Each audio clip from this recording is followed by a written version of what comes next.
মাফ করে দেবে, ক্ষমা করে দিবে। সুবহানাল্লাহ। কি করে দিবে? ক্ষমা। আমরা বললাম, প্রভু পৃথিবীর কোনো মানুষ যদি আমাদেরকে ডাকে, যদি ওই লোকটির পিছনে আমি একদিনও শ্রম দেয়, তাহলে ন্যূনতম 500 টাকা দেয়, 2 বেলা খাবার দেয়, আর অন্য কিছু দেয়, নাম মসজিদে নাই, বললাম কেমন?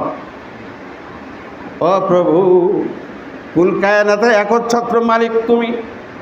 ও আল্লাহ, তোমার ডাকে যদি সাড়া দে, তুমি কি আমাদেরকে শুধু ক্ষমায় দেবে? আমাদের আর কিছু নাই। আল্লাহু আকবার। আল্লাহ জবাব দিচ্ছেন, শোনো বান্দা শোনো, অস্থির হয়েও না। আমি নাম্বার 1 তোমাকে কি দিব? ক্ষমা। কি দিব? আর আমি যাকে ক্ষমা করব 2 নম্বরে তার জন্য পুরস্কার।